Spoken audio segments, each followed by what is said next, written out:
Chemical reaction के बारे में। हम आपको ये बताएंगे कि केमिकल रिएक्शन होती क्या है और कितने प्रकार की होती है। बेसिक चीज़ें हम लोग इसके बारे में पहले जानेंगे, फिर उसके बाद इसके हम और डीपली इसके बारे में जानेंगे। जैसे एक बात ये बताइए, हमने आपसे कहा कि यार दूध से दही बन रहा है, ठीक है, मिल्क चेंज हो रहा है कर्ड में, ये किस प्रोसेस के थ्रू हो रहा है और ये क्यों हो रहा है, ऐसा हमें जानने के लिए हमें पढ़ना पड़ेगा केमिकल रिएक्शन के बारे में। क्योंकि एक्चुअली बात होती है कि मिल्क में लैक्टोबाइसिलस बैक्टीरिया होते हैं, लेकिन वो कम मात्रा में होते हैं, लेकिन जो वही बैक्टीरिया लगातार ग्रोथ करते हैं बहुत ज़्यादा मात्रा में, क्योंकि एक्चुअली होता क्या है कि कर्ड होता है ना, उसमें लैक्टोबाइसिलस बैक्टीरिया की मात्रा ज़्यादा होती है, अमाउंट ज़्यादा होता है, इसलिए वो कर्ड बनता है, ठीक है, इसलिए वो दही बनता है। ये हुआ किससे वजह, ये केमिकल रिएक्शन की वजह से हुआ।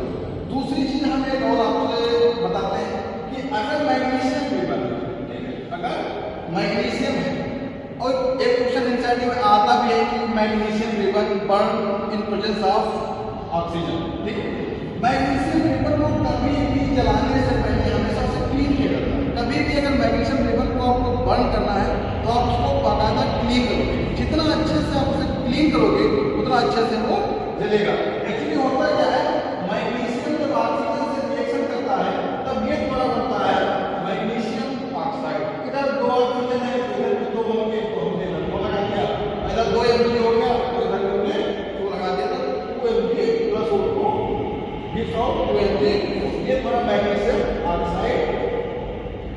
अब हमने आपसे क्वेश्चन पूछा था कि मैग्नीशियम रिबन को जलाने से पहले साफ क्यों किया जाता है। इसका सीधा साधा सिंपल आंसर लिखा है कि जो मैग्नीशियम होता है वो ऑक्सीजन से रिएक्शन कर लेता है और अपने ऊपर मैग्नीशियम ऑक्साइड की एक लेयर चढ़ा देता है, मैग्नीशियम ऑक्साइड की एक लेयर चढ़ा देता है, जिस लेयर को हटाना बहुत जरूरी होता है।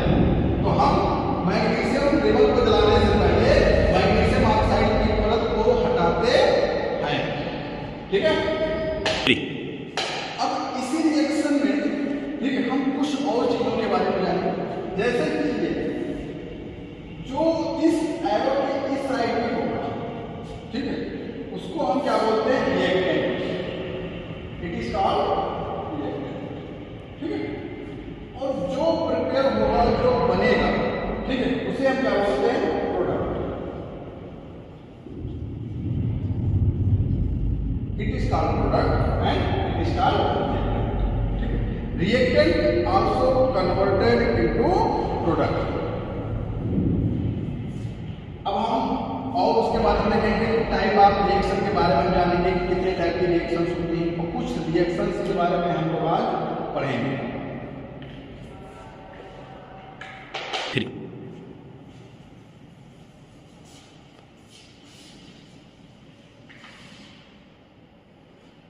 अब हम देखेंगे टाइप ऑफ रिएक्शन के बारे में। जो जिस रिएक्शन को हम लिखेंगे उसी रिएक्शन को हम लोग डिस्क्राइब करेंगे। सबसे पहले नंबर 1 हम स्टार्ट करते हैं कॉम्बिनेशन रिएक्शन। कॉम्बिनेशन रिएक्शन के बारे में ये होती क्या है वो किस टाइप से होती है। तो कॉम्बिनेशन रिएक्शन में एक्चुअली क्या होता है कि यार कोई भी रिएक्टेंट होते हैं वो आपस में कंबाइन होकर के प्रोडक्ट का फॉर्मेशन करते हैं, ठीक है। Reactants also combine and then form product. Next, ये तो मैंने बहुत सिंपल तरीके से बता दिया। अब हम एक कोई कंपाउंड लेते हैं, जैसे मैंने ले लिया कैल्शियम ऑक्साइड, ये आपका कैल्शियम ऑक्साइड है और ये कैल्शियम ऑक्साइड अगर H2O मतलब वाटर से जब रिएक्शन करता है तब क्या बनाता है, ठीक है।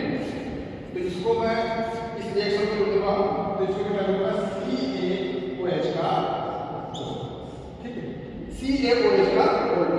अगर आप देखेंगे बहुत गौर से तो आपको ये पता चलेगा कि यार जो कैल्शियम है, कैल्शियम रिएक्टेंट में भी है और प्रोडक्ट में भी है, ठीक। वाटर इधर, हाइड्रोजन इधर भी है और हाइड्रोजन इधर भी है, दोनों रिएक्टेंट मिल करके, ये दोनों रिएक्टेंट, एक ये रिएक्टेंट, एक ये रिएक्टेंट, दोनों रिएक्टेंट मिल करके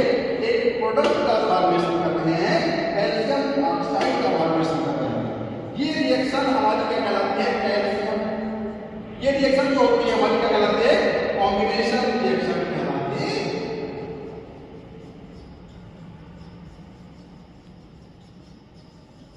और बहुत सिंपल तरीके से अगर हम पढ़ेंगे इसको और याद करेंगे तो हम ये इसके नाम से पता चल रहा है, कंबाइन होना, जुड़ जाना, ठीक है, ऐड हो जाना। कभी कभी इस रिएक्शन का एक दूसरा नाम भी आता है सुनने में, इसे हम लोग एडिशन रिएक्शन भी बोलते हैं, ठीक है। अगर कभी भी आप कोई आपको जैसा मैंने ये लिखा था रिएक्शन Mg प्लस O2 और ये रिएक्शन लिख करके अगर कोई पूछता, ठीक है, कि ये रिएक्शन किस टाइप की रिएक्शन है, तो आप क्या बताओगे कि ये कॉम्बिनेशन रिएक्शन है, क्योंकि इसमें जो रिएक्टेंट है, रिएक्टेंट जो एरो के इस साइड होता है, ठीक है, उसको हम लोग रिएक्टेंट बोलते हैं, और एरो के इस साइड वाले को प्रोडक्ट बोलते हैं। जो ये होते हैं ये, ठीक है, रिएक्टेंट होते हैं। रिएक्टेंट दोनों रिएक्टेंट मिलकर केवल एक ही प्रोडक्ट का फॉर्मेशन होता है। तो इस टाइप की रिएक्शन को हम लोग कॉम्बिनेशन रिएक्शन कहते हैं। तो इसकी डिफिनेशन हम लिखेंगे कि जो है रिएक्टेंट आर आल्सो कंबाइन, ठीक है, and then form a product. Reactant combine होकर के एक प्रोडक्ट का फॉर्मेशन करते हैं।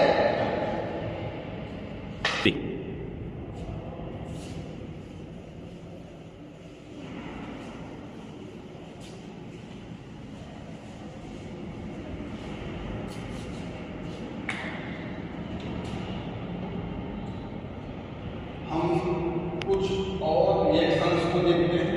हमने एक रिएक्शन देखा कार्बन एंड ऑक्सीजन के बारे में, ठीक है। कार्बन एंड ऑक्सीजन रिएक्ट करके कार्बन डाइऑक्साइड का फॉर्मेशन कर रहे हैं।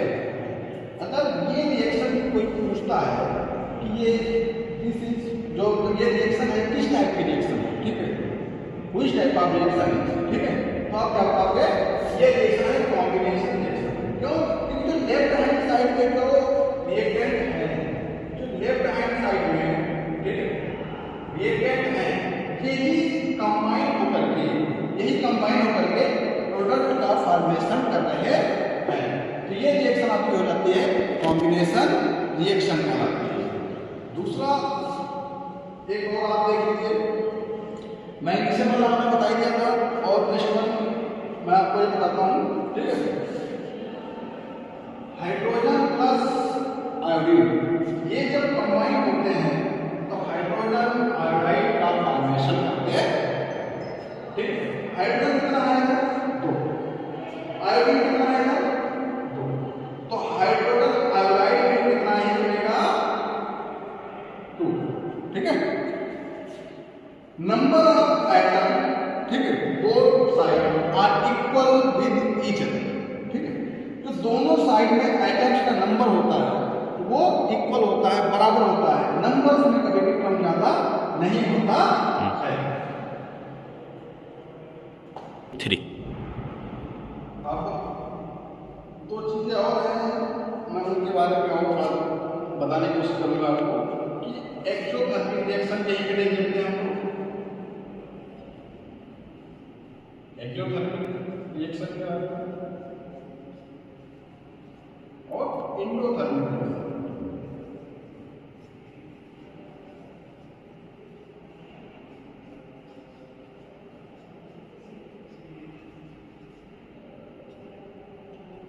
ठीक है, एक्सोथर्मिक रिएक्शन क्या होती है कि in which reaction energy are release, ठीक है। अगर किसी भी रिएक्शन से एनर्जी रिलीज हो रही है तो उस रिएक्शन को हम लोग क्या बोलते हैं? एक्सोथर्मिक रिएक्शन बोलते हैं। Exothermic reaction are those type of reaction in which energy are release, ठीक है, from the formation of product. जब प्रोडक्ट बनता है, जब रिएक्टेंट से प्रोडक्ट बनता है और प्रोडक्ट बनने में जब एनर्जी रिलीज होती है तो उस रिएक्शन को बोलते हैं एक्सोथर्मिक रिएक्शन कहते हैं।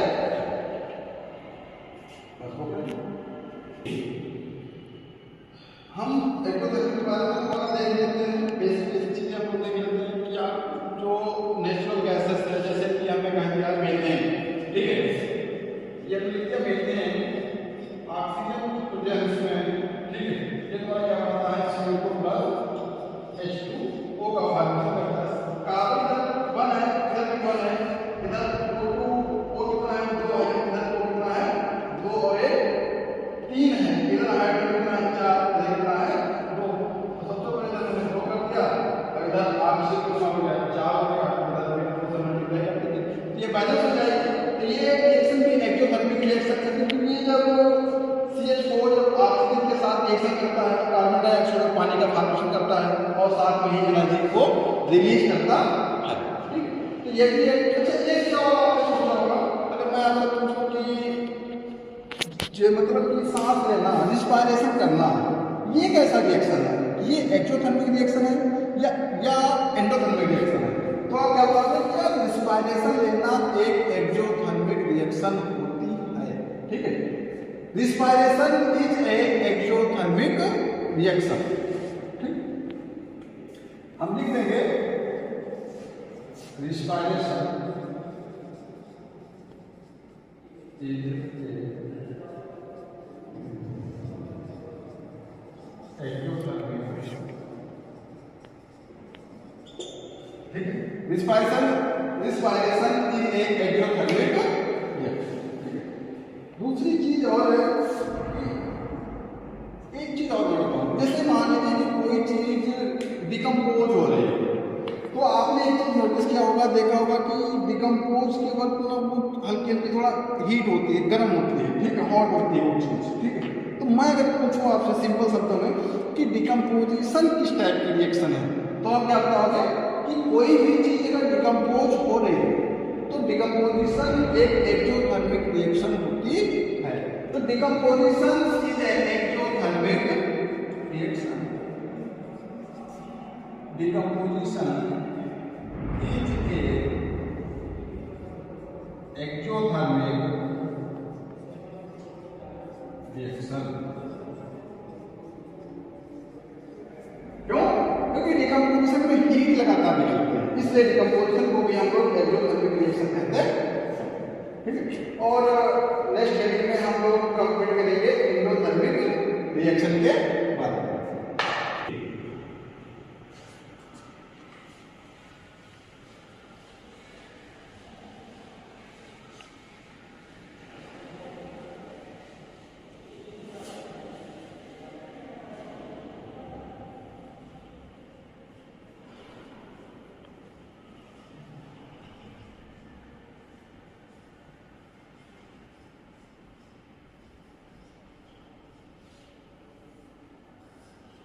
एंडोथर्मिक रिएक्शन के बारे में हम लोग देखते हैं, तो हम क्या बताएंगे आपको कि endothermic reaction are those reaction which have energy are required, ठीक है, for the formation of product. कि इसमें कि जो प्रोडक्ट बनता है, प्रोडक्ट के बनने के लिए एनर्जी की जरूरत होती है, एनर्जी की रिक्वायरमेंट होती है। एनर्जी इज, और बहुत सिंपल शब्दों में लिखेंगे, बहुत ही सिंपल शब्दों में, तो हम क्या बताएंगे, energy is required for the break down of bond. Energy is required for break down of reacted bond लिख दो, चाहे for the formation of product भी लिख सकते हैं, फॉर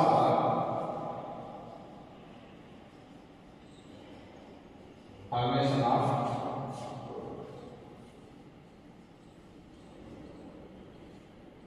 एंडोथर्मिक रिएक्शन में बिना एनर्जी के रिएक्शन कंप्लीट नहीं होती और प्रोडक्ट का फॉर्मेशन नहीं।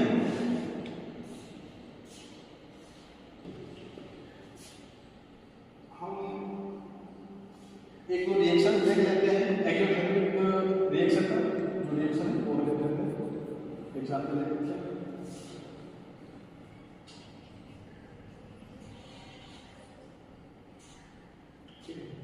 जैसा मान लो अगर H2O क्या है, आइस है, ठीक है, आइस अगर मेल्ट हो रही है, मेल्ट होने के बाद क्या बना वाटर, ठीक है। तो ये तुम्हारी रिएक्शन कहलाएगा। अच्छा, एक चीज और हम बताएंगे, बहुत बेसिक केवल आ गया है H2O।